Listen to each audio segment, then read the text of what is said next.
What to do if someone's behavior is frightening or worrying others?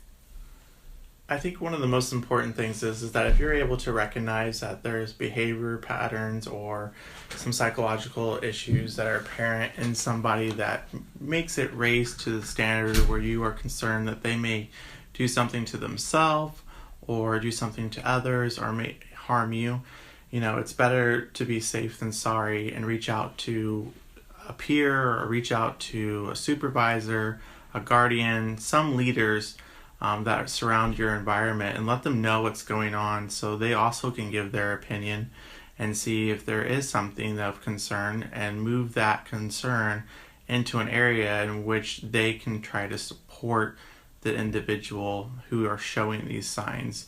So whether that be employment benefits, to talk to a counselor, or just to be able to address some of the issues that are affecting them, so hopefully they can circumvent any of the issues, allow them to vent, and find out what solutions can be done rather than having some type of violence or worst type of scenario act out from this individual.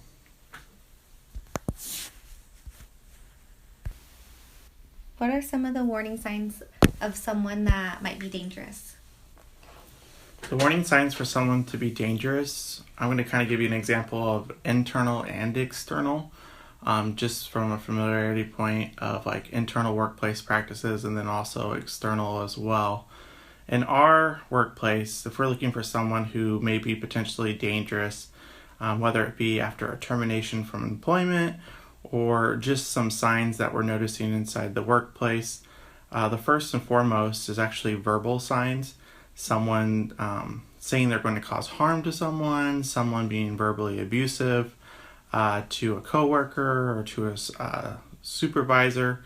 They may start out with, speaking up. They may start to use foul language, and then they aggressively go to passive aggressive mode. And from there, we'll see things like all of a sudden pencils are broken at a supervisor's desk or things go missing. And then if we're able to bring those items back to that particular person, then we're kind of able to monitor them more and see what other signs happen.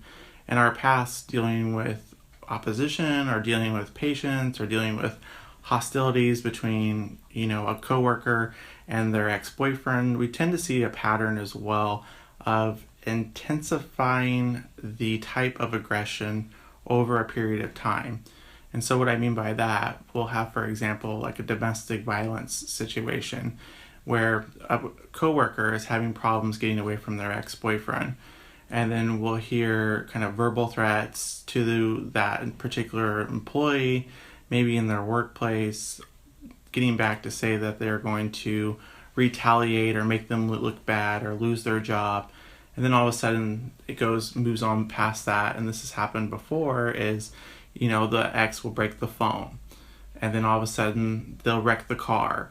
And then they'll bust out windows to a family member to that person. So we start to see an escalation over time. And I think, again, going back to looking for verbal aggression signs and then passive aggressive signs, anything that can clue us back to basically breaking the norms or the rules or policies or regulations inside the affiliate.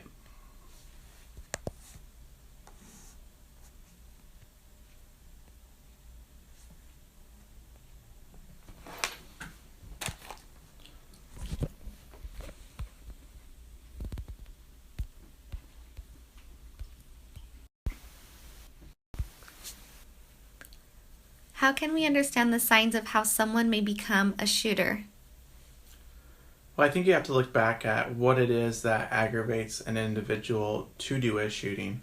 So most shootings kind of are two categories. One is the lone wolf type of shooter, so the person who not necessarily has ties with an organization or affiliation, rather they're kind of a sporadic shooting that occurs and they're not looking for a particular person, they're just out there to shoot and kill as many people as possible. And then you kind of have your workplace violence, which is going to be like someone you terminate and they're upset about it and they feel like they've lost everything, and so they come back to a workplace and shoot. Or you may even have shooting kind of in a relationship kind of status. So there's a lot of emotions running, whether it be family problems, a molestation, any type of family drama can also bring on some type of a rage or a want to shoot individuals as well.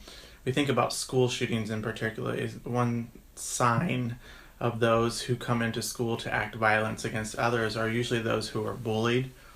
They're outcasts, they're not socially accepted, they have issues at home, and so they tend to internalize those and don't either express or communicate to others, and they build that up inside. And unfortunately, because they don't have any other way to release it, they end up being that shooter necessarily inside a building or any type of scenario.